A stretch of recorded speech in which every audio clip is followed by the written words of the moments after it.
Bro ನೀನ್ ಹೇಳ್ದಂಗೆ Roman Reigns ಏನಾದ್ರು ನಾಳೆ ಮಂಡೆ ನೈಟ್ ರೋಲಿ ಬಂದ್ರೆ ₹100 ಫೋನ್ ಪೇ ಮಾಡ್ತೀನಿ ಬ್ರೋ. QR ಕೋಡ್ ಹಾಕಿದೀನಿ. ಸೊ ಚಾಲೆಂಜ್ ಆಗೇ ಇರಬೇಕು. ಸುಮ್ಮನೆ ₹100 ಫೋನ್ ಪೇ ಮಾಡ್ಬಿಡಿ. ಅಂಡ್ ಇನ್ನ ಒಬ್ರು ಯಾರೋ ರಿಪ್ಲೈ ಕೊಟ್ಟಿದ್ರು, ನೀನ್ ₹100 ಉಳಿತು ಬ್ರೋ, ಯಾಕಂದ್ರೆ ಇವನ್ ಹೇಳಿರೋದು ಇತಿಹಾಸದಲ್ಲಿ ಆಗಿಲ್ಲ ಅಂತ. ಸೊ ಹೊಸ ಇತಿಹಾಸ ಶುರು ಮಾಡೋಣ. Hey guys, welcome back to the channel. So finally ಇವತ್ತಿನ most awaited Monday night Raw ಕೂಡ ಮುಗ್ದಿದೆ. ಅಂಡ್ ನನ್ನ ವಾಯ್ಸ್ ಅಲ್ಲೇ ಎಕ್ಸೈಟ್ಮೆಂಟ್ ಕಾಣಿಸ್ತಾ ಇರಬಹುದು. ಯಾಕಪ್ಪ ಅಂದ್ರೆ ಫೈನಲಿ OTC ರೋಮನ್ ರೈನ್ಸ್ ಅವರ ಟ್ರೈಬಲ್ ಚೀಫ್ ಅವರ ರಿಟರ್ನ್ ಕೂಡ ಮಂಡೇ ನೈಟ್ ರಾ ಅಲ್ಲಿ ನೋಡೋದಕ್ಕೆ ಸಿಕ್ಕಿದೆ. ಅಂಡ್ ಯಾವ ರೀತಿ ಆಂಗಲ್ ಅಲ್ಲಿ WWE ಅವರು ರೋಮನ್ ರೈನ್ಸ್ ಅವರ ರಿಟರ್ನ್ ನ ಮಾಡಿಸಿದಾರೋ ಅದಂತೂ ಸಿಕ್ಕಾಪಟ್ಟೆ ಇಂಟ್ರೆಸ್ಟಿಂಗ್ ಆಗ್ತಾ ಇದೆ. ಅಂಡ್ ಪಾಲ್ ಹೀಮನ್ ಅವರ ಫೇವರ್ ಕೂಡ ನಮ್ಮ ತಲೆಯಲ್ಲಿ ಆ ಒಂದು ಆಂಗಲ್ ತಗೊಂಡ್ ಬರುತ್ತೆ. ಸೊ ಏನೇನಾಯ್ತು ಇವತ್ತಿನ ಮಂಡೇ ನೈಟ್ ಅಂತ ಸಂಪೂರ್ಣ ಮಾಹಿತಿನ ತಿಳಿಸ್ಕೊಡ್ತೀನಿ. ವಿಡಿಯೋ ತುಂಬಾ ಇಂಟ್ರೆಸ್ಟಿಂಗ್ ಆಗಿರುತ್ತೆ. ಬನ್ನಿ ವಿಡಿಯೋನ ಶುರು ಮಾಡೋಣ. ಶೋನ ಓಪನಿಂಗ್ ಅಲ್ಲಿ ನಮಗೆ ಮೈನ್ ಇವೆಂಟ್ ಜೇ ಉಸೋ ಹಾಗೆ ಗ್ರೇಸನ್ ವಾಲರ್ ಅವರ ನಡುವೆ ಒಂದು ಸಿಂಗಲ್ಸ್ ಮ್ಯಾಚ್ ನೋಡೋದಕ್ಕೆ ಸಿಗುತ್ತೆ. ರಿಂಗ್ ಸೈಡ್ ಅಲ್ಲಿ ನಮ್ಮ ಆಸ್ಟಿನ್ ಥಿಯರಿ ಅವರು ಕೂಡ ಇರ್ತಾರೆ. ಅದೇ ರೀತಿ ಸ್ವಲ್ಪ ಇಂಟರ್ಫರೆನ್ಸ್ ಕೂಡ ಮಾಡ್ತಾರೆ, ಬಟ್ ಜಾಸ್ತಿ ಇಂಟರ್ಫರೆನ್ಸ್ ಮಾಡೋದಕ್ಕೆ ಆಗೋದಿಲ್ಲ. ಅಂಡ್ ಎಂಡಿಂಗ್ ಅಲ್ಲಿ ನಮ್ಮ ಜೇ ಉಸೋ ಅವರು ಗ್ರೇಸನ್ ವಾಲರ್ ಅವರಿಗೆ ಒಂದು ಸ್ಪಿಯರ್ ನ ಕನೆಕ್ಟ್ ಮಾಡಿ ಗ್ರೇಸನ್ ವಾಲರ್ ಅವ್ರನ್ನ ಪಿನ್ ಮಾಡಿ ಈ ಒಂದು ಮ್ಯಾಚ್ ಅಲ್ಲಿ ವಿಕ್ಟರಿನ ಗಳಿಸ್ಕೊಂಡಿದ್ದಾರೆ.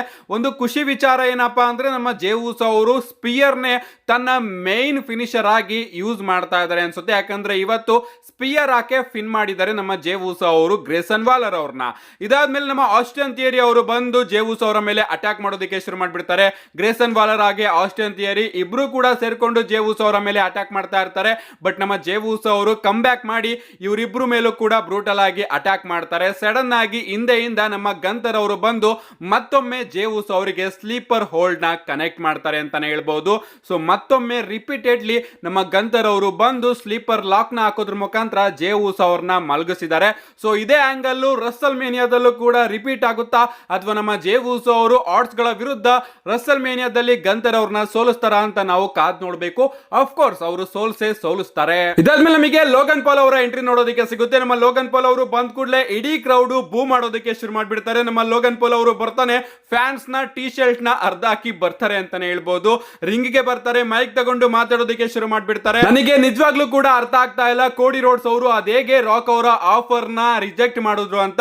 ಲಿಟರಲಿ ಕೋಡಿ ರೋಡ್ಸ್ ಅವರ ಬಳಿ ಲೈಫ್ ಟೈಮ್ ಆಪರ್ಚುನಿಟಿ ಇತ್ತು, ಬಟ್ ಅವರು ಅದನ್ನ ರಿಜೆಕ್ಟ್ ಮಾಡಿ ಕೋಡಿ ರೋಡ್ಸ್ ಎಂತ ಎಡ್ರು ಅಂತ ಅವರೇ ಪ್ರೂವ್ ಮಾಡ್ಕೊಂಡಿದ್ದಾರೆ. ಅಂಡ್ ಜಾನ್ ಸಿನಾ ಬಗ್ಗೆ ಮಾತಾಡೋದಾದ್ರೆ ಜಾನ್ ಸಿನಾ ಅವ್ರಿಗೂ ಕೂಡ 20 ವರ್ಷ ಬೇಕಾಯ್ತು ಒಳ್ಳೆಯವನಾಗಿದ್ದು ಏನು ಕೂಡ ಸಾಧನೆ ಮಾಡೋದಕ್ಕೆ ಆಗೋದಿಲ್ಲ ಅಂತ. ಬಟ್ ನನಗೆ ಮೊದಲನೇ ದಿನದಿಂದನೇ ಗೊತ್ತಿತ್ತು. ಅಂಡ್ ಅದಕ್ಕೋಸ್ಕರ ನಾನು ಒಳ್ಳೆಯವನಾಗಿ ಇರೋದಕ್ಕೆ ಇಲ್ಲಿಗೆ ಬಂದಿಲ್ಲ. ಅಂಡ್ ರಾಕ್, ನಿನಗೇನಾದ್ರೂ ನನ್ನ ಸೋಲ್ ಬೇಕು ಅಂದ್ರೆ ನನ್ನ ಸೋಲ್ನ ನಾನು ಮಾರಾಟಕ್ಕೆ ಇಟ್ಟಿದ್ದೀನಿ. ಯಾಕಂದ್ರೆ ನಾನು ಆಪರ್ಚುನಿಟೀಸ್ ಗಳಿಂದ ಹಿಂದೆ ಓಡೋಗೋದಿಲ್ಲ. ಸೊ ನಿನಗೇನಾದ್ರೂ ನನ್ನ ಸೋಲ್ ಬೇಕು ಅಂದ್ರೆ ನೀನು ನನ್ನನ್ನ ಕಾಂಟೆಂಟ್ ಮಾಡಬಹುದು. ಅಂಡ್ ಈ ಜನಗಳು ನನ್ನನ್ನ ಬೂ ಮಾಡ್ತಾ ಇರಬಹುದು. ಅವರಿಗೆಲ್ಲರಿಗೂ ಕೂಡ ಹೇಳೋದಕ್ಕೆ ಒಂದೇ ಒಂದು ವಿಚಾರ ಇದೆ, ನೀವು ಬೂ ಮಾಡ್ತಾ ಇದ್ದೀರಾ, ಅದಕ್ಕೋಸ್ಕರ ನೀವು ಅಲ್ಲಿ ಕೂತ್ಕೊಂಡಿದ್ದೀರಾ.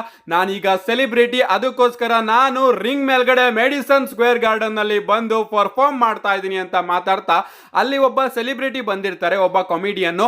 ಅವರ ಬಳಿ ನಮ್ಮ ಲೋಗನ್ ಪಾಲ್ ಅವರು ಹೋಗಿ ಇನ್ನೊಬ್ಬ ಸೆಲೆಬ್ರಿಟಿ ಕೂಡ ಬಂದಿದ್ದಾರೆ, ಅವರ ಬಾಯಿಂದನೇ ಕೇಳೋಣ ಅವ್ರು ಇಲ್ಲಿಗೆ ಯಾರನ್ನ ನೋಡೋದಕ್ಕೆ ಬಂದಿದ್ದಾರೆ ಅಂತ ಹೋಗಿ ಅವರಿಗೆ ಮೈಕ್ ನ ಕೊಡ್ತಾರೆ. ಅಂಡ್ ಆ ಒಬ್ಬ ಸೆಲೆಬ್ರಿಟಿ ಹೇಳ್ತಾರೆ, ಲೋಗನ್ ಪಾಲ್ ಆಫ್ ಕೋರ್ಸ್ ನಾನು ಇಲ್ಲಿಗೆ ಸ್ಟೀಲ್ ಕೇಜ್ ಮ್ಯಾಚ್ ನ ನೋಡೋದಕ್ಕೆ ಬಂದಿದ್ದೀನಿ, ಸಿಎಂ ಪಂಕ್ ಹಾಗೆ ಸೆತ್ ರೋಲೆನ್ಸ್ ಅವ್ರನ್ನ ನೋಡೋದಕ್ಕೆ ಬಂದಿದ್ದೀನಿ ಅಂತ ಆ ಕಾಮಿಡಿಯನ್ ಹೇಳ್ತಾರೆ. ಅದಕ್ಕೆ ನಮ್ಮ ಲೋಗನ್ ಪಾಲ್ ಅವರು, ಹೌದು ಅವರಿಬ್ರು ಕೂಡ ಸೂಪರ್ ಸ್ಟಾರ್ಸ್ ಗಳು, ಬಟ್ ಅವ್ರನ್ನ ಬಿಟ್ಟು ನೀನು ಯಾರನ್ನ ನೋಡೋದಕ್ಕೆ ಬಂದಿದೀಯಾ ಅಂತ ಕೇಳಿದಾಗ ಆ ಕಾಮಿಡಿಯನ್ ಹೇಳ್ತಾರೆ, ಲೋಗನ್ ಪಾಲ್ ಹಾನೆಸ್ಟ್ ಆಗಿ ಹೇಳ್ತೀನಿ, ಇಲ್ಲಿ ಒಬ್ಬ ವ್ಯಕ್ತಿನೂ ಕೂಡ ನಿನ್ನನ್ನ ನೋಡೋದಕ್ಕೆ ಬಂದಿಲ್ಲ. ಯಾಕಂದ್ರೆ ಯಾರಿಗೂ ಕೂಡ ನಿನ್ನನ್ನ ನೋಡೋದ್ರಲ್ಲಿ ಇಂಟ್ರೆಸ್ಟೇ ಇಲ್ಲ. ಆಫ್ ಕೋರ್ಸ್ ನಾವೆಲ್ಲರೂ ಕೂಡ ಜೆ ಸ್ಟೈಲ್ ಅವ್ರನ್ನ ನೋಡೋದಕ್ಕೆ ಬಂದಿದೀವಿ ಅಂತ ಮಾತಾಡ್ತಾ ಇರ್ತಾರೆ. ಇದರಿಂದ ಲೋಗನ್ ಪಾಲ್ ಅವರಿಗೆ ಕೋಪ ಬರುತ್ತೆ. ಅವರು ಆ ಸೆಲೆಬ್ರಿಟಿ ಮೇಲೆ ಅಟ್ಯಾಕ್ ಮಾಡೋದಕ್ಕೆ ಶುರು ಮಾಡ್ಬಿಡ್ತಾರೆ. ಅವರು ಅವ್ರನ್ನ ಕರ್ಕೊಂಡು ಹೋಗಿ ರಿಂಗ್ ಒಳಗಡೆ ಹಾಕಿ ರಿಂಗ್ ಒಳಗಡೆ ಒಂದು ಸೂಪ್ಲೆಕ್ಸ್ ನ ಹಾಕೋದಕ್ಕೆ ಹೋಗ್ತಾ ಇರ್ತಾರೆ. ಸಡನ್ ಆಗಿ ನಮಗೆ ಫಿನಾಮಿನಲ್ ಒನ್ ಎಜೆ ಸ್ಟೈಲ್ ಅವರ ಎಂಟ್ರಿ ನೋಡೋದಕ್ಕೆ ಸಿಗುತ್ತೆ. ಎಜೆ ಸ್ಟೈಲ್ ಅವರು ಬರ್ತಾರೆ, ಲೋಗನ್ ಪಾಲ್ ಅವರ ಮೇಲೆ ಅಟ್ಯಾಕ್ ಮಾಡ್ತಾರೆ. ಅಂಡ್ ಒಂದು ಫಿನಾಮಿನಲ್ ಫೋರಮ್ ಕೂಡ ಲೋಗನ್ ಪಾಲ್ ಅವರಿಗೆ ಕನೆಕ್ಟ್ ಮಾಡ್ತಾರೆ. ಸೊ ಕನೆಕ್ಟ್ ಮಾಡಿಸ್ಕೊಂಡ್ಮೇಲೆ ನಮ್ಮ ಲೋಗನ್ ಪಾಲ್ ಅವರು ರಿಂಗ್ ನ ಲೀವ್ ಮಾಡ್ತಾ ಇರ್ತಾರೆ. ಅಂಡ್ ಆಗ ನಮ್ಮ ಎಜೆ ಸ್ಟೈಲ್ ಅವರು ಕರೀತಾರೆ, ಸೊ ಲೋಗನ್ ಪಾಲ್ ಇನ್ನೂ ಕೂಡ ನಾನು ನಿನ್ ಕತೆನ ಮುಗಿಸಿಲ್ಲ, ಬಾ ಸುಮ್ನೆ ರಿಂಗ್ ಗೆ, ನೀನೇ ಹೇಳ್ದೆ ಅಲ್ವಾ ನಾನು ಆಪರ್ಚುನಿಟೀಸ್ ಇಂದ ದೂರ ಓಡೋಗೋದಿಲ್ಲ ಅಂತ, ಸೊ ಈಗ ಯಾಕೆ ಓಡೋಗ್ತಾ ಇದೆಯಾ, ಬಾ ಬೇಗ ರಿಂಗ್ ಗೆ ಅಂತ ಮಾತಾಡ್ತಾ ಇರ್ತಾರೆ. ಬಟ್ ನಮ್ಮ ಲೋಗನ್ ಪಾಲ್ ಅವರು ಅಲ್ಲಿಂದಾನೆ ಎಸ್ಕೇಪ್ ಆಗ್ತಾ ಇರ್ತಾರೆ. ಅಂಡ್ ಇಲ್ಲಿ ರಿಂಗ್ ಒಳಗಡೆ ನಮ್ಮ ಎಜೆ ಸ್ಟೈಲ್ ಅವರು ಆ ಒಬ್ಬ ಸೆಲೆಬ್ರಿಟಿ ಸೆಲೆಬ್ರಿಟಿ ಜೊತೆ ಸೆಲೆಬ್ರೇಟ್ ಮಾಡ್ತಾ ಇರ್ತಾರೆ. ಸೊ ಕ್ಲಿಯರ್ ಆಗಿ ಗೊತ್ತಾಗ್ತಾ ಇದೆ ಇಲ್ಲಿ ನಮಗೆ ರಸಲ್ ಮೇನಿಯಾದಲ್ಲಿ ಎಜೆ ಸ್ಟೈಲ್ ಆಗಿ ಲೋಗನ್ ಪೋಲ್ ಅವರ ನಡುವೆನೆ ಒಂದು ಮ್ಯಾಚ್ ನ ಡಬ್ಲ್ಯೂ ಅವರು ಪ್ಲಾನ್ ಮಾಡ್ತಾ ಇದ್ದಾರೆ ಅಂತ. ಇದಾದ್ಮೇಲೆ ನಮಗೆ ಟೊನಾಲ್ಡೋ ಟ್ಯಾಗ್ ಮ್ಯಾಚ್ ನೋಡೋದಕ್ಕೆ ಸಿಗುತ್ತೆ Rey Mysterio and Dragon Lee versus New Day ಅವರ ನಡುವೆ. ಅಂಡ್ ಈ ಒಂದು ಮ್ಯಾಚ್ ಅಲ್ಲಿ ನನಗಂತೂ ರೆಮಿಸ್ಟೀರಿಯೋ ಅವರ ಅಟೈರ್ ಸಿಕ್ಕಾಪಟ್ಟೆ ಇಷ್ಟ ಆಯ್ತು. ಓಲ್ಡ್ ರೆಮಿಸ್ಟೀರಿಯೋ ಅವ್ರನ್ನ ನೋಡ್ತಾ ಇದ್ದೀನಿ ಏನೋ ಅನ್ನೋ ಒಂದು ಫೀಲಿಂಗು ರೆಮಿಸ್ಟೀರಿಯೋ ಅವರ ಅಟೈರ್ ನ ನೋಡಿ ನನಗೆ ಬಂತು. ನಿಜವಾಗ್ಲೂ ರೆಮಿಸ್ಟೀರಿಯೋ ಅವರು ಇದೇ ರೀತಿ ರಿಂಗ್ ಅಟೈರ್ ನ ಹಾಕೊಂಡು ಬರ್ಲಿ, ಅವರ ಓಲ್ಡ್ ನಾಸ್ಟಾಲಜಿಯಾ ಫೀಲಿಂಗು ಬರುತ್ತೆ ಈ ರೀತಿ ನಮ್ಮ ರೆಮಿಸ್ಟೀರಿಯೋ ಅವ್ರನ್ನ ನೋಡ್ತಾ ಇದ್ರೆ. ಇನ್ನ ಮ್ಯಾಚ್ ಕಡೆ ಬರೋದಾದ್ರೆ ಮ್ಯಾಚ್ ಮಾತ್ರ ಅದ್ಭುತವಾಗಿತ್ತು ಅಂತಾನೆ ಹೇಳ್ಬಹುದು. ನಮ್ಮ ರೆಮಿಸ್ಟೀರಿಯೋ ಹಾಗೆ ಡ್ರ್ಯಾಗನ್ ಲೀ ಅವರ ಕಾಂಬಿನೇಷನ್ಸ್ ಮೂವ್ಸ್ಗಳು ನಮಗೆ ಈ ಒಂದು ಮ್ಯಾಚ್ ಅಲ್ಲಿ ತುಂಬಾನೇ ನೋಡೋದಕ್ಕೆ ಸಿಗುತ್ತೆ. ಅಂಡ್ ಅದೆಲ್ಲದೂ ಕೂಡ ಸಿಕ್ಕಾಪಟ್ಟೆ ಎಂಟರ್ಟೈನಿಂಗ್ ಆಗಿತ್ತು. ಇನ್ನ ಈ ಒಂದು ಮ್ಯಾಚ್ ನ ಎಂಡಿಂಗ್ ಕಡೆ ಬರೋದಾದ್ರೆ ಎಂಡಿಂಗ್ ಅಲ್ಲಿ ಒಬ್ಬ ವ್ಯಕ್ತಿ ಮಾಸ್ಕ್ ಹಾಕೊಂಡು ಬಂದು ಇಲ್ಲಿ ಡ್ರ್ಯಾಗನ್ ಲೀ ಹಾಗೆ ರೆಮಿಸ್ಟೀರಿಯೋ ಅವರ ಮೇಲೆ ಅಟ್ಯಾಕ್ ಮಾಡ್ಬಿಡ್ತಾನೆ. ಅಂಡ್ ಅದಾದ್ಮೇಲೆ ಸೆಕ್ಯೂರಿಟಿ ಗಾರ್ಡ್ಸ್ ಗಳು ಬಂದು ಆ ವ್ಯಕ್ತಿನ ಅಲ್ಲಿಂದ ಕರ್ಕೊಂಡು ಹೋಗ್ತಾರೆ. ಅಂಡ್ ನಮಗೆ ಆ ಒಂದು ಟೈಮ್ ಅಲ್ಲಿ ಕ್ಲಿಯರ್ ಆಗಿ ಗೊತ್ತಾಗುತ್ತೆ ಆ ಮಾಸ್ಕ್ ಹಾಕೊಂಡು ಬಂದಿದ್ದಂತಹ ವ್ಯಕ್ತಿ ಬೇರೆ ಯಾರು ಅಲ್ಲ, ಬದಲಿಗೆ ನಮ್ಮ ಚಾಡ್ ಗೇಬಲ್ ಅಂತ. ಯಾಕಂದ್ರೆ ಅವರು ಸೂಪ್ಲೆಕ್ಸ್ ನು ಕೂಡ ಕನೆಕ್ಟ್ ಮಾಡ್ತಾರೆ ಅಂಡ್ ಚಾಡ್ ಗೇಬಲ್ ಅವರ ರೀತಿನೇ ಪೋಸ್ ನು ಕೂಡ ಕೊಡ್ತಾರೆ.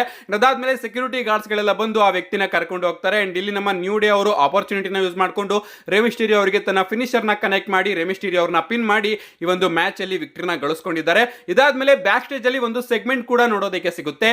ಇಂಟರ್ವ್ಯೂಯರ್ ನಮ್ಮ ಚಾಡ್ ಗೇಬಲ್ ಅವರ ಬಳಿ ಹೋಗ್ಬಿಟ್ಟು ನೀವೇ ಅಲ್ವಾ ಆ ಒಂದು ಮ್ಯಾಚ್ ಅಲ್ಲಿ ಮಾಸ್ಕ್ ಹಾಕೊಂಡು ಬಂದು ಅಟ್ಯಾಕ್ ಮಾಡಿ ಅಂತ ಕೇಳಿದಾಗ ನಮ್ಮ ಚಾಡ್ ಗೇಬಲ್ ಅವರು ಹೇಳ್ತಾರೆ ನಾನಲ್ಲ ಅಪ್ಪ, ಒಂದು ಮಾಸ್ಕ್ ಹಾಕೊಂಡು ಬಂದು ಅಟ್ಯಾಕ್ ಮಾಡಿದ್ದು ನಾನಲ್ಲ. ಯಾಕಂದ್ರೆ ನೀವೇ ನೋಡಿರಬಹುದು ಮೆಡಿಸನ್ ಸ್ಕ್ವೇರ್ ಗಾರ್ಡನ್ ಅಲ್ಲಿ ಸೆಕ್ಯೂರಿಟಿ ಎಷ್ಟೊಂದು ಪ್ಯಾಥೆಟಿಕ್ ಆಗಿದ್ದಾರೆ ಅಂತ. ಅಂಡ್ ಅದಕ್ಕೋಸ್ಕರ ಅವರು ಆ ಮಾಸ್ಕ್ ಹಾಕಿರ್ತಕ್ಕಂತಹ ವ್ಯಕ್ತಿನ ಅಲ್ಲಿಂದ ಕರ್ಕೊಂಡೋದ್ರು. ಬಟ್ ನಾನು ಇನ್ನೂ ಇಲ್ಲೇ ಇದ್ದೀನಿ, ಸೊ ನಾನು ಅಲ್ಲ ಆ ವ್ಯಕ್ತಿ ಅಂತ ನಮ್ಮ ಚಾಡ್ ಗೇಬಲ್ ಅವರು ಎಕ್ಸ್ಪ್ಲೇನ್ ಮಾಡ್ತಾರೆ. ಆದ್ರೂ ಕೂಡ ಇಂಟರ್ವ್ಯೂ ಅವರು ಕೇಳ್ತಾ ಇರ್ತಾರೆ, ಇಲ್ಲ ನಾನಂತೂ ನಂಬೋದಿಲ್ಲ, ಯಾಕಂದ್ರೆ ಆ ಒಂದು ಬಾಡಿ ಸ್ಟ್ರಕ್ಚರ್ ಆಗಿರ್ಬೋದು, ನೀವ್ ಹಾಕಿದ್ದಂತಹ ಡ್ರೆಸ್ ಆ ವ್ಯಕ್ತಿನೂ ಕೂಡ ಹಾಕೊಂಡಿದ್ದ. ಅದಲ್ದಲೆ ನೀವು ಲುಚ್ಚಾಡೋರ್ನ ಯಾವ ರೀತಿ ಸೋಲ್ಸೋದು ಅಂತ ಕಲಿಯೋದಕ್ಕೂ ಕೂಡ ಹೋಗಿದ್ರಿ, ನನಗೇನೋ ಅನ್ನಿಸ್ತಾ ಇದೆ ನೀವೇ ಅಂತ ಇಂಟರ್ವ್ಯೂಯರ್ ಕೂಡ ಚಾಡ್ ಗೇಬಲ್ ಅವ್ರನ್ನ ಕೇಳ್ತಾ ಇರ್ತಾರೆ. ಸಡನ್ ಆಗಿ ಹಿಂದೆಗಡೆ ಸೆಕ್ಯೂರಿಟಿ ಗಾರ್ಡ್ಸ್ ಗಳು ಮಾಸ್ಕ್ ಹಾಕಿರ್ತಕ್ಕಂತಹ ವ್ಯಕ್ತಿನ ಕರ್ಕೊಂಡು ಹೋಗ್ತಿರೋದು ನಮಗೆ ನೋಡೋದಕ್ಕೆ ಸಿಗುತ್ತೆ. ಅಂಡ್ ಅದನ್ನ ನೋಡಿ ನಮ್ಮ ಚಾಡ್ ಗೇಬಲ್ ಅವರು ಈಗ್ಲಾದ್ರೂ ಗೊತ್ತಾಯ್ತಾ, ನೀನೇ ನೋಡ್ದೆ ಅಲ್ವಾ, ಅದು ನಾನಲ್ಲ ಅಂತ ಹೇಳಿ ಅಲ್ಲಿಂದ ಹೊರಟೋಗ್ತಾರೆ. ಗೈಸ್ ಆಕ್ಚುಲಿ ಮಾಸ್ಕ್ ಹಾಕೊಂಡು ಬಂದಿದ್ದಂತಹ ವ್ಯಕ್ತಿ ನಮ್ಮ ಚಾಡ್ ಗೇಬಲ್ ಅವರೇ. ಬಟ್ ಡಬ್ಲ್ಯೂ ಅವರು ಇಲ್ಲಿ ನಮ್ಮ ರೇ ಫಿನಿಕ್ಸ್ ಅವರ ಸ್ಟೋರಿ ಲೈನ್ ನ ತಗೊಂಡು ಬರ್ತಾ ಇದ್ದಾರೆ. ನಾನು ಸ್ಟಾರ್ಟಿಂಗು ಆ ಮಾಸ್ಕ್ ಹಾಕೊಂಡು ಬಂದಿರತಕ್ಕಂತಹ ವ್ಯಕ್ತಿ ಅಟ್ಯಾಕ್ ಮಾಡಿದ್ನ ನೋಡಿ ರೇ ಫಿನಿಕ್ಸ್ ಅವರೇ ಅಂತ ಅನ್ಕೊಂಡೆ. ಬಟ್ ಅದಾದ್ಮೇಲೆ ಗೊತ್ತಾಯ್ತು ಚಾಡ್ ಗೇಬಲ್ ಅಂತ. ಬಟ್ ಈಗ ಚಾಡ್ ಗೇಬಲ್ಲೇ ಬೇರೆ, ಆ ಮಾಸ್ಕ್ ಹಾಕಿರೋ ವ್ಯಕ್ತಿನೇ ಬೇರೆ ಅಂತ ಡಬ್ಲ್ಯೂ ಅವರು ಸ್ಟೋರಿನ ಏನ್ ತೋರಿಸ್ತಾ ಇದ್ದಾರೆ. ಐ ಥಿಂಕ್ ಇದು ರೇ ಫಿನಿಕ್ಸ್ ಅವರ ಡಬ್ಲ್ಯೂ ಡೆಬ್ಯೂ ಅಂತ ಅನ್ಕೋತೀನಿ. ಇದಾದ್ಮೇಲೆ ನಮಗೆ ಅಮೆರಿಕನ್ ನೈಟ್ ಮೇರ್ ಕೋಡಿ ರೋಡ್ಸ್ ಅವರ ಎಂಟ್ರಿ ನೋಡೋದಕ್ಕೆ ಸಿಗುತ್ತೆ. ಕ್ರೌಡ್ ಪೂರ್ತಿ ನಮ್ಮ ಕೋಡಿ ರೋಡ್ಸ್ ಅವರಿಗೆ ಸಪೋರ್ಟ್ ಮಾಡ್ತಾ ಇರುತ್ತೆ. ನಮ್ಮ ಕೋಡಿ ರೋಡ್ಸ್ ಅವರು ರಿಂಗಿಗೆ ಬರ್ತಾರೆ. So Madison Square Garden what you want talk about ಅಂತ ನಮ್ಮ ಕೋಡಿ ರೋಡ್ಸ್ ಅವರು ಹೇಳ್ತಾರೆ. ಆಗ ಇಡೀ ಕ್ರೌಡ್ ಸೀನಾ ಸಕ್ ಅನ್ನೋ ಒಂದು ಚಾಂಟ್ ನ ಮಾಡ್ತಾ ಇರುತ್ತೆ. ಅಂಡ್ ಈ ರೀತಿಯ ಚಾಂಟ್ಸ್ ಗಳು ನಮಗೂ ಹಾಗೆ ಜಾನ್ಸಿನ್ ಅವ್ರಿಗೂ ಕೂಡ ಏನು ಹೊಸದಲ್ಲ. ಯಾಕಂದ್ರೆ ಹಿಂದೆ ಜಾನ್ಸಿನ್ ಅವರು ಫೇಸ್ ಆಗಿದ್ದಾಗ ಈ ರೀತಿ ಚಾಂಟ್ಸ್ ಗಳನ್ನ ನಾವು ತುಂಬಾನೇ ಕೇಳ್ಬಿಟ್ಟಿದೀವಿ. ಅಂಡ್ ನಮ್ಮ ಕೋಡಿ ರೋಡ್ಸ್ ಅವರು ಹೇಳ್ತಾರೆ, ನಾನಿಲ್ಲಿ ಜಾನ್ಸಿನ ಬಗ್ಗೆ ಮಾತಾಡೋದಕ್ಕೆ ಬಂದಿದ್ದೀನಿ. ನಿಜ ಹೇಳ್ಬೇಕು ಅಂದ್ರೆ ಮೆಡಿಸನ್ ಸ್ಕ್ವೇರ್ ಗಾರ್ಡನ್ ಡಬ್ಲ್ಯೂಗೆ ಮನೆ ಇದ್ದಂಗೆ. ಅಂಡ್ ಜಾನ್ಸಿನ ಬಗ್ಗೆ ಮಾತಾಡಬೇಕು ಅಂದ್ರೆ ಜಾನ್ಸಿನ ಅವ್ರನ್ನ ನಾನು ರಸಲ್ ಮೇನಿಯಾದಲ್ಲಿ ನೋಡ್ಕೋತಾ ಇದ್ದೀನಿ. ಅಂಡ್ ರಸಲ್ ಮೇನಿಯಾದಲ್ಲಿ ಜಾನ್ಸಿನ್ ಅವರು ಇರ್ತಾರೆ. ಬಟ್ ಮೆಡಿಸನ್ ಸ್ಕ್ವೇರ್ ಗಾರ್ಡನ್ ಅಲ್ಲಿ ಜಾನ್ಸಿನ್ ಅವರು ಇಲ್ಲ. ಬದಲಿಗೆ ನೆಕ್ಸ್ಟ್ ವೀಕಿನ ಮಂಡೇ ನೈಟ್ ರೋ ಅಲ್ಲಿ ಜಾನ್ಸಿನ್ ಅವರು ಇರ್ತಾ ಇದ್ದಾರೆ. ನನಗೆ ಅದು ಸಿಕ್ಕಾಪಟ್ಟೆ ಬೇಜಾರಾಯ್ತು. ಯಾಕಂದ್ರೆ ಜಾನ್ಸಿನ್ ಅವರ ನೆನಪುಗಳು ಇಲ್ಲಿ ತುಂಬಾನೇ ಇದೆ. ಜಾನ್ಸಿನ್ ಅವರು ಮೊದಲ ಬಾರಿ ಯುನೈಟೆಡ್ ಸ್ಟೇಟ್ ಚಾಂಪಿಯನ್ಶಿಪ್ ನ ಗೆದ್ದಿದ್ದು ಇಲ್ಲೇ, ಜಾನ್ಸಿನ್ ಅವರು ರಾಯಲ್ ರಂಬಲ್ ನ ಗೆದ್ದಿದ್ದು ಇಲ್ಲೇ. ಅಂಡ್ ಈಗ ಜಾನ್ಸಿನ್ ಅವರು ಇಲ್ಲಿಗೇನೆ ಬರ್ತಾ ಇಲ್ಲ.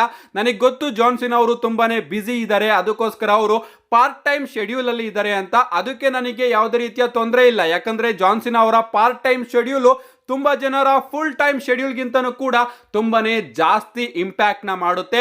ಏನೇ ಆಗ್ಲಿ ಜಾನ್ಸಿನ್ ಅವರು ಹೇಳಿದ್ರು ಬಿಸ್ನೆಸ್ ಗೆ ಯಾವುದು ಬೆಟರ್ ಅಂತ. ಅಂಡ್ ಈಗ ನಾನು ಹೇಳ್ತಾ ಇದ್ದೀನಿ ಬಿಸ್ನೆಸ್ ಗೆ ಯಾವುದು ಬೆಟರ್ ಅಂತ. ರಸಲ್ ಮೇನಿಯಾದಲ್ಲಿ ಜಾನ್ಸಿನ ನೀನು 17 ಟೈಮ್ ಚಾಂಪಿಯನ್ ಆಗೋದಕ್ಕೆ ಸಾಧ್ಯನೇ ಇಲ್ಲ. ಅಂಡ್ ನನ್ನ ಬಳಿ ಈಗ ಅವಕಾಶ ಇದೆ, ನನ್ನ ಮೆಂಟೋರ್ನ ಹಾರ್ಟ್ ಬ್ರೇಕ್ ಮಾಡುವಂತಹ ಅವಕಾಶ. ನಾನಂತೂ ನಿನ್ನನ್ನು ಸುಮ್ಮನೆ ಬಿಡೋದಿಲ್ಲ. ಅಂಡ್ ನಿನ್ನನ್ನ ನಾನು 17 ಟೈಮ್ ಚಾಂಪಿಯನ್ಶಿಪ್ನ ಗೆಲ್ಲೋದಕ್ಕೆ 100% ಬಿಡೋದೇ ಇಲ್ಲ. ಅಂಡ್ ಇನ್ನ ಒಂದು ವಿಚಾರನ ಕ್ಲಿಯರ್ ಮಾಡಬೇಕು ನಿನಗೆ, ಇನ್ನು ಮುಂದೆ ನಾನು ಕ್ಯಾಪ್ಟನ್ ಅಂತ ನಮ್ಮ ಕೋಡಿ ರೋಡ್ಸ್ ಅವರು ಅದ್ಭುತವಾದ ಪ್ರೋಮೋನ ಕಟ್ ಮಾಡಿದ್ದಾರೆ ಜಾನ್ ಸೀನಾ ಅವರ ವಿರುದ್ಧ. ಏನಾಗ್ಲಿ ಗೈಸ್, ಈ ಒಂದು ಪ್ರೋಮೋ ಮಾತ್ರ ಸಿಕ್ಕಾಪಟ್ಟೆ ಅದ್ಭುತವಾಗಿತ್ತು. ಇದಾದ್ಮೇಲೆ ನಮಗೆ ವಿಮೆನ್ಸ್ ಇಂಟರ್ಕಾಂಟಿನೆಂಟಲ್ ಚಾಂಪಿಯನ್ಶಿಪ್ ಗೆ ನಂಬರ್ 1 ಕಂಟೆಂಡರ್ ಮ್ಯಾಚ್ ನೋಡೋದಕ್ಕೆ ಸಿಗುತ್ತೆ. ರೊಕೈಲ್ ಹಾಗೆ ಬೇಲಿ ಅವರ ನಡುವೆ. ರಿಂಗ್ ಸೈಡ್ ಅಲ್ಲಿ ನಮ್ಮ ಡೊಮಿನಿಕ್ ಮಿಸ್ಟೀರಿಯೋ ಹಾಗೆ ಲಿವ್ ಮಾರ್ಗನ್ ಅವರು ಕೂಡ ಇರ್ತಾರೆ. ಇನ್ನ ಈ ಒಂದು ಮ್ಯಾಚ್ ಕಡೆ ಬರೋದಾದ್ರೆ ಮ್ಯಾಚ್ ಡೀಸೆಂಟ್ ಆಗಿತ್ತು ಅಂಡ್ ನಮ್ಮ ಡೊಮಿನಿಕ್ ಮಿಸ್ಟೀರಿಯೋ ಹಾಗೆ ಲಿವ್ ಮಾರ್ಗನ್ ಅವರ ಇಂಟರ್ಫರೆನ್ಸ್ ನಮಗೆ ಬಹಳಷ್ಟು ನೋಡೋದಕ್ಕೆ ಸಿಗುತ್ತೆ. ಅಂಡ್ ಆ ಒಂದು ಇಂಟರ್ಫರೆನ್ಸ್ ಇಂದಾನೆ ನಮ್ಮ ರೊಕೈಲ್ ಅವರು ಬೇಲಿ ಅವರಿಗೆ ತನ್ನ ಫಿನಿಶರ್ ನ ಕನೆಕ್ಟ್ ಮಾಡಿ ಬೇಲಿ ಅವರನ್ನ ಪಿನ್ ಮಾಡಿ ಈ ಒಂದು ಮ್ಯಾಚ್ ಅಲ್ಲಿ ಗೆಲ್ಲೋದ್ರ ಮುಖಾಂತರ ಇಂಟರ್ಕಾಂಟಿನೆಂಟಲ್ ಚಾಂಪಿಯನ್ಶಿಪ್ ಗೆ ನಂಬರ್ 1 ಕಂಟೆಂಡರ್ ಆಗಿದ್ದಾರೆ. ಇದಾದ್ಮೇಲೆ ನಮಗೆ ಮೈಕಲ್ ಕೋಲ್ ಅವರು ನೋಡೋದಕ್ಕೆ ಸಿಗ್ತಾರೆ. ನಮ್ಮ ಮೈಕಲ್ ಕೋಲ್ ಅವರು ವಿಮೆನ್ಸ್ ವರ್ಲ್ಡ್ ಚಾಂಪಿಯನ್ ಆದಂತಹ ಇಯೋಸ್ಕೈ ಅವರನ್ನ ಇಂಟ್ರೊಡ್ಯೂಸ್ ಮಾಡ್ತಾರೆ. ನಮ್ಮ ಇಯೋಸ್ಕೈ ಅವರು ಕೂಡ ಬರ್ತಾರೆ ಅಂಡ್ ಕ್ರೌಡ್ ಪೂರ್ತಿ ನಮ್ಮ ಇಯೋಸ್ಕೈ ಅವರ ಚಾಂಟ್ ನ ಮಾಡ್ತಾ ಇರುತ್ತೆ ಅಂಡ್ ಯು ಡಿಸರ್ವ್ ಇಟ್ ಅನ್ನೋ ಒಂದು ಚಾಂಟ್ ಕೂಡ ನೋಡೋದಕ್ಕೆ ಸಿಗುತ್ತೆ. ನಮ್ಮ ಮೈಕಲ್ ಕೋಲ್ ಅವರು ಇಯೋಸ್ಕೈ ಅವರ ಬಳಿ ಕೇಳ್ತಾರೆ ಹೊಸ ವಿಮೆನ್ ವರ್ಲ್ಡ್ ಚಾಂಪಿಯನ್ ಆಗಿದ್ದಾರೆ, ಸೊ ಯಾವ ರೀತಿ ಅನ್ನಿಸ್ತಾ ಇದೆ ಅಂತ. ಅಂಡ್ ಅದಕ್ಕೆ ನಮ್ಮ ಇಯೋಸ್ಕೈ ಅವರು ಹೇಳ್ತಾರೆ ಇದು ನನ್ನ ಡ್ರೀಮ್ ಆಗಿತ್ತು ಮೆಡಿಸನ್ ಸ್ಕ್ವೇರ್ ಗಾರ್ಡನ್ ಗೆ ಚಾಂಪಿಯನ್ ಆಗಿ ಬರೋದು, ಸೊ ಅದನ್ನ ನಾನು ಇವಾಗ ಮಾಡಿದ್ದೀನಿ. ಇಂಪಾಸಿಬಲ್ ನ ನಾನು ಪಾಸಿಬಲ್ ಮಾಡಿದ್ದೀನಿ ಅಂಡ್ ರಸಲ್ ಮೇನಿಯಾಗೆ ನಾನು ಹೋಗ್ತಾ ಇದ್ದೀನಿ ಅಂತ ನಮ್ಮ ಇಯೋಸ್ಕೈ ಅವರು ಹೇಳ್ತಾರೆ. ಅಂಡ್ ಆಗ ನಮ್ಮ ಮೈಕಲ್ ಕೋಲ್ ಅವರು ಲೇಡೀಸ್ ಅಂಡ್ ಜೆಂಟಲ್ಮೆನ್ ಇಯೋಸ್ಕೈ ಅವರಿಗೆ ಚಾಲೆಂಜ್ ಮಾಡ್ತಿರ್ತಕ್ಕಂತಹ ಅವರ ಅಪೋನೆಂಟ್ ಬಿಯಾಂಕಾ ಬ್ಲೇರ್ ಅವ್ರನ್ನ ಈಗ ಕರೆಯೋಣ ಅಂತ ಬಿಯಾಂಕಾ ಬ್ಲೇರ್ ಅವ್ರನ್ನು ಕೂಡ ನಮ್ಮ ಮೈಕಲ್ ಕೋಲ್ ಅವರು ಇಂಟ್ರೊಡ್ಯೂಸ್ ಮಾಡ್ತಾರೆ. ನಮಗೆ ಬಿಯಾಂಕಾ ಬ್ಲೇರ್ ಅವರ ಎಂಟ್ರಿ ಕೂಡ ನೋಡೋದಕ್ಕೆ ಸಿಗುತ್ತೆ. ನಮ್ಮ ಬಿಯಾಂಕಾ ಬ್ಲೇರ್ ಅವರ ಬಳಿ ಮೈಕಲ್ ಕೋಲ್ ಅವರು ಪ್ರಶ್ನೆನ ಕೇಳ್ತಾರೆ, ನೀವೇನಾದ್ರೂ ಕಳೆದ ವಾರ ಇರ್ಲಿಲ್ಲ ಅಂದಿದ್ರೆ ಈಗ ಪ್ರಾಬಬ್ಲಿ ರಿಯಾ ರಿಪ್ಲಿ ಅವರೇ ಚಾಂಪಿಯನ್ ಆಗಿ ಇರ್ತಿದ್ರು ಅಲ್ವಾ ಅಂತ ನಮ್ಮ ಮೈಕಲ್ ಕೋಲ್ ಅವರು ಪ್ರಶ್ನೆನ ಕೇಳ್ತಾರೆ. ಅಂಡ್ ಆಗ ನಮ್ಮ ಬಿಯಾಂಕಾ ಬ್ಲೇರ್ ಅವರು ಹೇಳ್ತಾರೆ ನಾನಲ್ಲಿ ಯಾವುದೇ ರೀತಿಯ ಇಂಟರ್ಫರೆನ್ಸ್ ಮಾಡೋದಕ್ಕೆ ಬಂದಿರಲಿಲ್ಲ, ಬದಲಿಗೆ ನಾನು ನನ್ನ ಅಪೋನೆಂಟ್ ರಸಲ್ ಮೇನಿಯಾಗೆ ಯಾರಾಗಿರ್ತಾರೆ ಅಂತ ತಿಳ್ಕೊಳ್ಳೋದಕ್ಕೆ ಮಾತ್ರ ಬಂದಿದ್ದೆ ಅಂತ ಮಾತಾಡ್ತಾ ಇರ್ತಾರೆ. ಸಡನ್ ಆಗಿ ನಮಗೆ ರಿಯಾ ರಿಪ್ಲಿ ಅವರ ಎಂಟ್ರಿ ನೋಡೋದಕ್ಕೆ ಸಿಗುತ್ತೆ. ನಮ್ಮ ರಿಯಾ ರಿಪ್ಲಿ ಅವರು ಹೇಳ್ತಾರೆ ಹೌದಾ ನೀನು ಬರೀ ಅಷ್ಟಕ್ಕೆ ಮಾತ್ರ ಬಂದಿದ್ದ, ಹಾಗಾದ್ರೆ ರೀಸನ್ ಹೇಳು, ನೀನ್ ಯಾಕೆ ಆ ರೀತಿ ಮಾಡಿದೆ ಅಂತ ಮಾತಾಡ್ತಾ ಇರ್ತಾರೆ. ಅಂಡ್ ಇವರ ನಡುವೆನೆ ವಾಗ್ವಾದ ನಮಗೆ ನೋಡೋದಕ್ಕೆ ಸಿಗುತ್ತೆ. ನಮ್ಮ ರಿಯಾ ರಿಪ್ಲಿ ಅವರು ಹೇಳ್ತಾರೆ ನಿನಗೆ ನನ್ನ ಮೇಲೆ ಭಯ ಇದೆ, ಯಾಕಂದ್ರೆ ನೀನು ನನ್ನನ್ನ ಎಲ್ಲಿ ರಸಲ್ ಮೇನಿಯಾದಲ್ಲಿ ಫೇಸ್ ಮಾಡಿದ್ರೆ ನೀನು ಸೋತೋಗ್ತೀಯ ಅನ್ನೋ ಒಂದು ಭಯ ಇದೆ, ಅದಕ್ಕೋಸ್ಕರ ನೀನು ನೆನ್ನೆ ನನ್ನ ಮ್ಯಾಚ್ಗೆ ಬಂದೆ, ಸೊ ನೀನು ನನ್ನ ಮ್ಯಾಚ್ಗೆ ಬರ್ದಲೇನೆ ನೀನು ಸುಮ್ನೆ ನಯೋಮಿ ಹಾಗೆ ಜೇಡ್ ಕಾರ್ಗಿಲ್ ಅವರ ಬಿಸ್ನೆಸ್ ನ ಹ್ಯಾಂಡಲ್ ಮಾಡ್ಕೋಬಹುದಾಗಿತ್ತು ಅಂಡ್ ನಾನು ಇಲ್ಲಿ ನೆನ್ನೆ ನನ್ನ ಬಿಸ್ನೆಸ್ ನ ಹ್ಯಾಂಡಲ್ ಮಾಡ್ಕೊಳ್ವೆ ಅಂತ ನಮ್ಮ ರಿಯಾ ರಿಪ್ಲಿ ಅವರು ಹೇಳ್ತಾರೆ. ಅದಕ್ಕೆ ನಮ್ಮ ಬಿಯಾಂಕಾ ಬ್ಲೇರ್ ಅವರು ನಾನು ಅದಕ್ಕೋಸ್ಕರ ಬಂದಿರಲಿಲ್ಲ, ಆ ಒಂದು ಬಿಸ್ನೆಸ್ ನ ನಾನು ಹ್ಯಾಂಡಲ್ ಮಾಡ್ಕೋತೀನಿ, ನನಗೆ ಗೊತ್ತು ನೀನು ಯಾವತ್ತೂ ಕೂಡ ಇಯೋಸ್ಕೈ ಅವ್ರನ್ನ ಸೋಲ್ಸೋದಕ್ಕೆ ಆಗ್ತಿರ್ಲಿಲ್ಲ ಅಂತ, ಅದಕ್ಕೋಸ್ಕರ ಸುಮ್ನೆ ಕಾರಣನ ಹೇಳ್ಕೊಂಡು ಬಂದು ಇಲ್ಲಿ ನನ್ನ ಮುಂದೆ ನಿಂತ್ಕೊಂಡು ಮಾತಾಡ್ತಿದ್ಯಾ ಅಂತ ಮಾತಾಡ್ತಾ ಇವರಿಬ್ರೆ ಫೇಸ್ ಆಫ್ ಗೆ ಬಂದ್ಬಿಡ್ತಾರೆ. ಅಂಡ್ ಇದನ್ನ ನೋಡಿ ನಮ್ಮ ಇಯೋಸ್ಕೈ ಅವರಿಗೆ ಕೋಪ ಬರುತ್ತೆ. ಇಯೋಸ್ಕೈ ಅವರು ಮೊದಲು ರಿಯಾ ರಿಪ್ಲಿ ಅವರ ಕೆಪಾಲಕ್ಕೆ ಬಾರಿಸ್ತಾರೆ, ಅದಾದ್ಮೇಲೆ ಬಿಯಾಂಕಾ ಬ್ಲೇರ್ ಅವರ ಕೆಪಾಲಕ್ಕೂ ಕೂಡ ಬಾರಿಸಿ ನನಗಂತೂ ಇಲ್ಲಿ ಇರೋದಕ್ಕೆ ಆಗ್ತಾ ಇಲ್ಲ, ನೀವಿಬ್ರು ಏನ್ ಬೇಕಾದ್ರೂ ಮಾಡ್ಕೊಳ್ಳಿ ಬಟ್ ಇಲ್ಲಿ ಬಂದು ಕಿರ್ಚಾಡ್ಬೇಡಿ, ನಾನು ಯಾವತ್ತಿದ್ರು ಚಾಂಪಿಯನ್ ಆಗಿರ್ತೀನಿ ಅಂತ ಕುಣಿದಾಡ್ಕೊಂಡು ಅಲ್ಲಿಂದ ಹೊರಟೋಗ್ತಾರೆ ಅಂತಾನೆ ಹೇಳ್ಬಹುದು. ನಮ್ಮ ರಿಯಾ ರಿಪ್ಲಿ ಹಾಗೆ ಬಿಯಾಂಕಾ ಬ್ಲೇರ್ ಅವರು ಈಗ ಏನಾಯ್ತು ಗುರು ಅಂತ ಟೆನ್ಷನ್ ಅಲ್ಲಿ ನೋಡ್ತಾ ಇರ್ತಾರೆ, ಕನ್ಫ್ಯೂಸ್ ಆಗಿರ್ತಾರೆ ಸಿಕ್ಕಾಪಟ್ಟೆ. ಏನೇ ಆಗ್ಲಿ ನಮ್ಮ ಇಯೋಸ್ಕೈ ಅವರು ಬಂದು ಕೆಪಾಲಕ್ಕೆ ಬಾರಿಸಿ ಹೋದ್ರಲ್ಲ ಆ ಒಂದು ವಿಚಾರ ಮಾತ್ರ ಸಖತ್ತಾಗಿತ್ತು. ಇದಾದ್ಮೇಲೆ ನಮಗೆ ಮಂಡೇ ನೈಟ್ ರಾ ನ ಮೇನ್ ಇವೆಂಟ್ ನೋಡೋದಕ್ಕೆ ಸಿಗುತ್ತೆ. ಸಿಎಂ ಪಂಕ್ ಹಾಗೆ ಸೆತ್ ಫ್ರೀಕಿನ್ ರಾಲಿನ್ಸ್ ಅವರ ನಡುವೆ ಸ್ಟೀಲ್ ಕೇಜ್ ಮ್ಯಾಚ್. ಈ ಒಂದು ಮ್ಯಾಚ್ ಅಲ್ಲಿ ಗೈಸ್ ಯಾರು ಕೂಡ ಗೆಲ್ಲೋದಕ್ಕೆ ಬಂದಿರಲಿಲ್ಲ, ಬದಲಿಗೆ ಅಪೋನೆಂಟ್ ನ ರಸಲ್ ಮೇನಿಯಾ ತನಕ ಹೋಗ್ಬಾರ್ದು ಇವನು ಅನ್ನೋ ಒಂದು ನಿರ್ಧಾರನ ತಗೊಂಡು ಬಂದಿದ್ರು. ಯಾಕಂದ್ರೆ ಆ ರೀತಿಯ ಅದ್ಭುತವಾದ ಪರ್ಫಾರ್ಮೆನ್ಸ್ ಈ ಒಂದು ಮ್ಯಾಚ್ ಅಲ್ಲಿ ನಮಗೆ ಇವರಿಬ್ರು ಕಡೆಯಿಂದ ನೋಡೋದಕ್ಕೆ ಸಿಗುತ್ತೆ. ಅಫ್ಕೋರ್ಸ್ ಮಂಡೇ ನೈಟ್ ರಾ ನಾವು ನೋಡಿದ್ವಿ ಇವರಿಬ್ರು ಕೂಡ ಸೇರ್ಕೊಂಡು ಯಾವ ರೀತಿ ಮ್ಯಾಚ್ ನ ಕೊಡ್ತಾರೆ ಅಂತ, ಅದೇ ರೀತಿ ಮ್ಯಾಚ್ ನ ಕೊಟ್ರು ಅಂತಾನೆ ಹೇಳ್ಬಹುದು. ಪ್ರಾರಂಭದಿಂದಾನೇ ಇವರಿಬ್ರು ಕೂಡ ಅಗ್ರೆಷನ್ ಅಲ್ಲಿ ಮ್ಯಾಚ್ ನ ಆಡ್ಕೊಂಡು ಬರ್ತಾ ಇರ್ತಾರೆ. ಅಂಡ್ ಒಂದ್ ಟೈಮ್ ಅಲ್ಲಿ ನಮ್ಮ ಸೆತ್ ರಾಲಿನ್ಸ್ ಅವರೇ ಡೋರ್ ನ ಓಪನ್ ಮಾಡಿಸಿ ಸಿಎಂ ಪಂಕ್ ಬಾ ಹೋಗ್ಬಾ ಅಂತ ಹೇಳ್ತಾ ಇರ್ತಾರೆ. ಅದಾದ್ಮೇಲೆ ನಮ್ಮ ಸಿಎಂ ಪಂಕ್ ಅವರು GTS ನ ಕನೆಕ್ಟ್ ಮಾಡಿ ಸೆತ್ ರಾಲಿನ್ಸ್ ಅವರಿಗೆ ಓಕೆ ನೀನ್ ಇವಾಗ ಹೋಗ್ಬಾ ಅಂತಾನೆ ಕರೀತಾ ಇರ್ತಾರೆ. ಏನೇ ಆಗ್ಲಿ ಗಾಯ್ಸ್ ಮ್ಯಾಚ್ ಮಾತ್ರ ಅದ್ಭುತವಾಗಿತ್ತು ಗಾಯ್ಸ್, ನನಗಂತೂ ಸಿಕ್ಕಾಪಟ್ಟೆ ಇಷ್ಟ ಆಯ್ತು. ಮೂರು GTS ನ ಕನೆಕ್ಟ್ ಮಾಡಿದ್ರು ಕೂಡ ನಮ್ಮ ಸೆತ್ ರಾಲಿನ್ಸ್ ಅವರು ಕಿಕ್ಔಟ್ ಮಾಡ್ತಾ ಇರ್ತಾರೆ.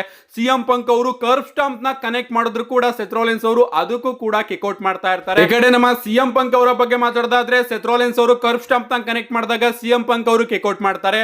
ಅದಾದ್ಮೇಲೆ ಒಂದು GTS ನ ಸೆತ್ ರಾಲಿನ್ಸ್ ಅವರೇ ಕನೆಕ್ಟ್ ಮಾಡಿ ಇನ್ನ ಒಂದು ಕರ್ವ್ ಸ್ಟಾಂಪ್ ನ ನಮ್ಮ ಸೆತ್ ರಾಲಿನ್ಸ್ ಅವರು ಕನೆಕ್ಟ್ ಮಾಡ್ತಾರೆ. ಬಟ್ ಆಗ ನಮ್ಮ ಸಿಎಂ ಪಂಕ್ ಅವರು ಕಿಕ್ಔಟ್ ಮಾಡ್ತಾರೆ. ಈ ಒಂದು ಮ್ಯಾಚ್ ನ ಎಂಡಿಂಗ್ ಅಲ್ಲಿ ಯಾವಾಗ ನಮ್ಮ ಸೆತ್ ರಾಲಿನ್ಸ್ ಅವರು GTS ಹಾಗೆ ಕರ್ವ್ ಸ್ಟಾಂಪ್ ನ ಕನೆಕ್ಟ್ ಮಾಡಿನೂ ಕೂಡ ಸಿಎಂ ಪಂಕ್ ಅವರು ಕಿಕ್ಔಟ್ ಮಾಡ್ತಾರೋ ಆಗ ನಮ್ಮ ಸೆತ್ ರಾಲಿನ್ಸ್ ಅವರು ಡೋರ್ ಓಪನ್ ಇರುತ್ತೆ ಆದ್ರೂ ಕೂಡ ಅವರು ಎಸ್ಕೇಪ್ ಆಗೋದಿಲ್ಲ, ಬದಲಿಗೆ ಇವನ್ ಕತೆನ ಮುಗಿಸ್ಲೇಬೇಕು ಅಂತ ಟಾಪ್ ರೋಪ್ ಮೇಲೆ ಹತ್ತಿ ಇನ್ನ ಒಂದು ಕರ್ವ್ ಸ್ಟಾಂಪ್ ನ ಕನೆಕ್ಟ್ ಮಾಡ್ತಾರೆ. ಅಂಡ್ ಅಲ್ಲಿಗೆ ನಾನು ಓಕೆ ಗುರು ಮ್ಯಾಚ್ ಮುಗೀತು ಅನ್ಕೊಂಡೆ, ಬಟ್ ನಮ್ಮ ಸೆತ್ ರಾಲಿನ್ಸ್ ಅವರು ಪಿನ್ ಮಾಡ್ದಲೇ ಕೂತ್ಕೊಂಡು ಯೋಚನೆ ಮಾಡ್ತಾ ಇರ್ತಾರೆ. ಅಂಡ್ ಸಡನ್ ಆಗಿ ಕ್ರೌಡ್ ಗಳ ಕಿರ್ಚಾಟ ನಮಗೆ ನೋಡೋದಕ್ಕೆ ಸಿಗುತ್ತೆ. ಅಂಡ್ ಆಗ್ಲೇ ನನಗೆ ಗೊತ್ತಾಯ್ತು ರೋಮನ್ ರೈನ್ಸ್ ಅವರು ಬಂದ್ರು ಅಂತ. ರೋಮನ್ ರೈನ್ಸ್ ಅವರು ಸೈಲೆಂಟ್ ಆಗಿ ಬರ್ತಾರೆ, ಸೆತ್ ರಾಲಿನ್ಸ್ ಅವ್ರನ್ನ ಇಟ್ಕೊಂಡು ರಿಂಗ್ ಇಂದಾನೆ ಹೊರಗಡೆ ಎಸಿತಾರೆ ಅಂತಾನೆ ಹೇಳ್ಬಹುದು. ಅಂಡ್ ಇಲ್ಲಿ ಅಫಿಷಿಯಲ್ ಆಗಿ ನಮ್ಮ ಸೆತ್ ರಾಲಿನ್ಸ್ ಅವರು ಈ ಒಂದು ಮ್ಯಾಚ್ ಅಲ್ಲಿ ವಿನ್ ಕೂಡ ಆಗಿದ್ದಾರೆ. ಅಷ್ಟೇ ಅಲ್ಲ ಗಾಯ್ಸ್, ನಮ್ಮ ಸೆತ್ ರಾಲಿನ್ಸ್ ಅವರ ಮೇಲೆ ಬ್ರೂಟಲ್ ಆಗಿ ಅಟ್ಯಾಕ್ ಮಾಡೋದಕ್ಕೆ ಶುರು ಮಾಡ್ಬಿಡ್ತಾರೆ. ಒಂದು ಸೂಪರ್ಮ್ಯಾನ್ ಪಂಚ್ ನ ಕನೆಕ್ಟ್ ಮಾಡ್ತಾರೆ, ಒಂದು ಸ್ಪಿಯರ್ ನ ಕನೆಕ್ಟ್ ಮಾಡ್ತಾರೆ. ಅದೇ ರೀತಿ ಅಟ್ಯಾಕ್ ಮಾಡ್ಕೊಂಡು ಬಂದು ನಮ್ಮ ರೋಮನ್ ರೈನ್ಸ್ ಅವರು ಸೆತ್ ರಾಲಿನ್ಸ್ ಅವರಿಗೆ ಒಂದು ಕರ್ವ್ ಸ್ಟಾಂಪ್ ನ ಕನೆಕ್ಟ್ ಮಾಡ್ತಾರೆ. ನನಗಂತೂ ಸಿಕ್ಕಾಪಟ್ಟೆ ಆಶ್ಚರ್ಯ ಆಯಿತು. ಅಂಡ್ ನಮ್ಮ ರೋಮನ್ ರೈನ್ಸ್ ಅವರು ಇವತ್ತು ಸಿಕ್ಕಾಪಟ್ಟೆ ಕೋಪದಲ್ಲಿ ನಮಗೆ ನೋಡೋದಕ್ಕೆ ಸಿಗ್ತಾರೆ.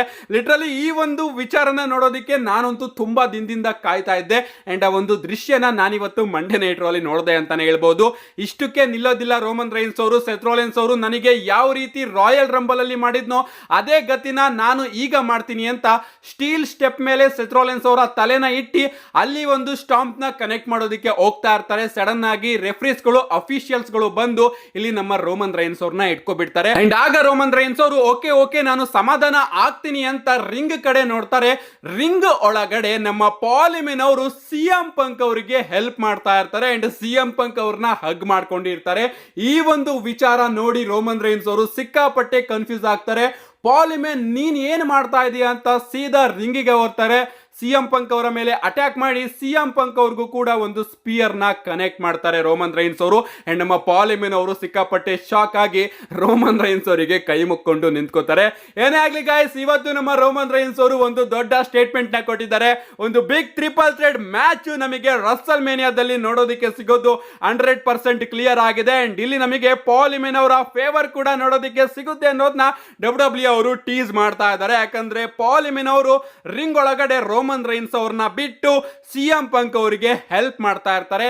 ಏನೇ ಆಗ್ಲಿ guys, Monday night Raw ending ಮಾತ್ರ ಸಿಕ್ಕಾಪಟ್ಟೆ ಅದ್ಭುತವಾಗಿತ್ತು. ಅಂಡ್ ರೋಮನ್ ರೈನ್ಸ್ ಅವರ ಅಗ್ರೆಷನ್ ರೂಪನ ನೋಡಿ ತುಂಬಾ ದಿನಗಳಾಗಿತ್ತು. Finally Roman Reigns OTC tribal chief ಅವರ ರಿಟರ್ನ್ ಇವತ್ತು ನಮಗೆ WWE ಅಲ್ಲಿ ನೋಡೋದಕ್ಕೆ ಸಿಕ್ಕಿದೆ. ಅಂಡ್ ಇನ್ನು ಬರುವಂತಹ ಎಲ್ಲಾ ದಿನಗಳಲ್ಲೂ ಕೂಡ ರೋಮನ್ ರೈನ್ಸ್ ಅವರು ನಮಗೆ ಪ್ರೆಸೆಂಟ್ ಆಗಿರ್ತಾರೆ WWE ಶೋಗಳಲ್ಲಿ. ಯಾರು ಕೂಡ ಮಿಸ್ ಮಾಡ್ಕೋಬೇಡಿ. ಅಂಡ್ ಇವತ್ತಿನ ಮಂಡೇ ನೈಟ್ ರಾ ನಿಮಗೆ ಹೇಗಿತ್ತು, ನಿಮ್ಮ ಅನಿಸಿಕೆನ ಕಮೆಂಟ್ ಮಾಡಿ ಅಂತ ಹೇಳ್ತಾ, see you guys in my next video.